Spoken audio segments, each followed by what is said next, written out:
Guys, cowok ini memiliki rambut yang sangat panjang dan ternyata jadi dari kecil dia udah manjangin rambutnya dan itu udah jadi suatu kebanggaan buat dia. Orang-orang jadi sering puji dia karena rambutnya itu memang bagus banget guys. Tetapi sayang semua itu berubah pada saat dia masuk ke SD. Di sekolah dia diledekin karena memiliki rambut yang sangat panjang. Cowok ini dibilang kayak perempuan gitu. Dia jadi sering dibully, bahkan rambutnya itu sering dilempari permen karet. Dia jadi dikucilkan, bahkan hal itu sampai dia kuliah. Nah, di sebuah acara kampus dia nggak sengaja lihat cewek yang sangat cantik. Dia langsung jatuh cinta dan cewek itu kelihatannya kayak jatuh cinta juga kepada cowok ini. Akhirnya diajakkan dia ke belakang gitu.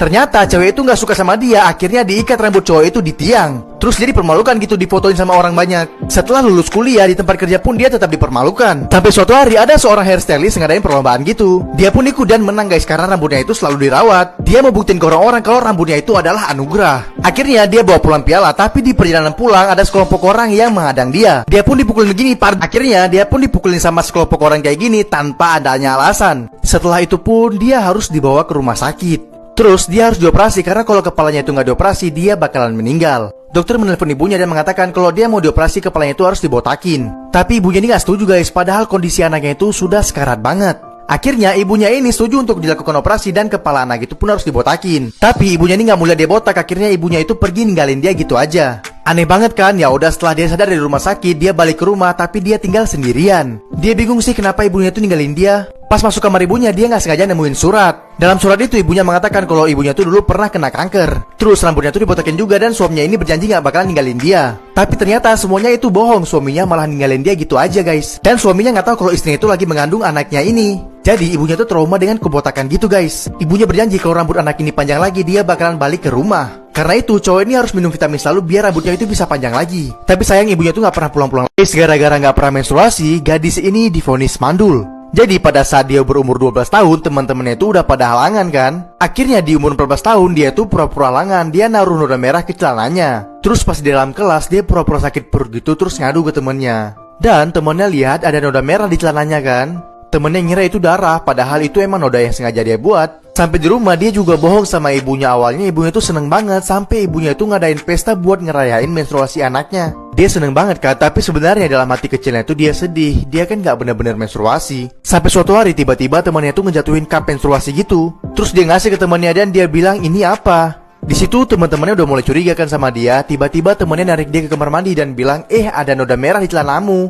Nah di situ dia kesenangan banget kan, akhirnya dia menstruasi. Tapi ternyata itu cuman bohongan. Teman-teman yang ngeprank dia taruh pewarna gitu kan di kursinya supaya celana dia itu ada noda. Terus temennya bilang ini balasan karena kamu sudah ngerjain kita. Dan part 2 dia selalu mencari tahu bagaimana caranya supaya dia bisa mens tapi nggak mens juga guys. Sampai akhirnya dia ketemu sama satu orang cowok nih. Dan akhirnya mereka pacaran. Pacarnya tuh nyuruh dia buat periksa ke dokter. Tapi dia nggak berani karena takut menerima kenyataan yang pahit. Sampai suatu hari pas dia pulang sekolah, ibunya nemuin segerombolan softtek yang dibeliin ibunya selama ini. Di situ dia jelasin sama ibunya kalau ternyata dia belum pernah menstruasi sama sekali. Akhirnya ibunya ini ngajak dia ke dokter kan. Dokter bilang dia nggak punya satu kantong telur. Makanya dia nggak pernah menstruasi dan kemungkinan punya anak itu 0%. Ibunya coba bawa dia ke terapis gitu kan, tapi tetap aja berbulan-bulan dia nggak mens juga. Ya udah dia memutuskan untuk ninggalin pacarnya secara diam-diam. Tetapi sebelum ditinggalin dia berhubungan dulu sama pacarnya. Terus dia ditinggalin, tapi ternyata beberapa bulan kemudian dia merasa aneh dalam perutnya. Ternyata dia hamil guys. Jadi efek dari terapis itu ternyata dia sempat halangan. Dia lihat ada darah di tempat tidurnya kan, makanya dia bisa hamil guys. Ya udah dia kasih tahu ke pacarnya dan setelah itu pacarnya langsung menikahkan dia. Akhirnya ya udah happy ending guys.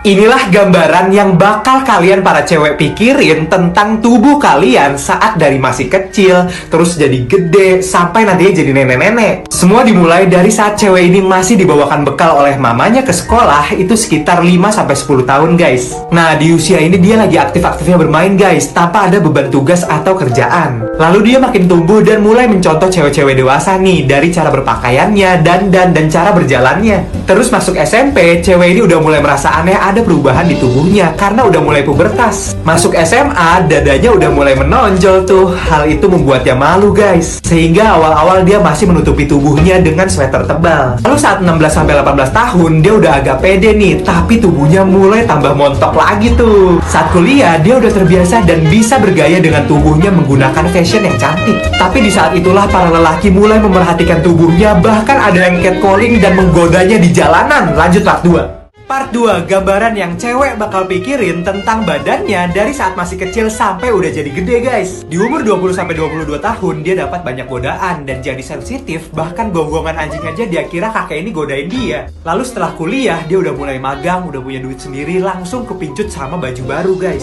25-27 tahun, dia udah dapat kerja tetap kantoran. Dan di sini dia dapat cinta sejatinya tuh. Dia pun menikah dan langsung hamil loh guys. Tapi dia makin insecure sama badannya. Setelah melahirkan, di sini dia mulai merasakan beratnya jadi ibu-ibu. Sampai umur 30, tubuhnya udah mulai melar tuh, sehingga dia mulai olahraga lagi. Tapi itu nggak berhasil, orang-orang udah nggak memerhatikan dia lagi nih, kayak waktu dia masih muda. Dia jadi sedih dan di umur 40 dia berlenggak-lenggok seperti anak muda, tapi udah nggak pantas banget. Dia pun baru sadar saat dia ngaca tuh. Umur 50 dia merasa ada perubahan lagi di tubuhnya, dia semakin kendor dan nggak sekenceng dulu.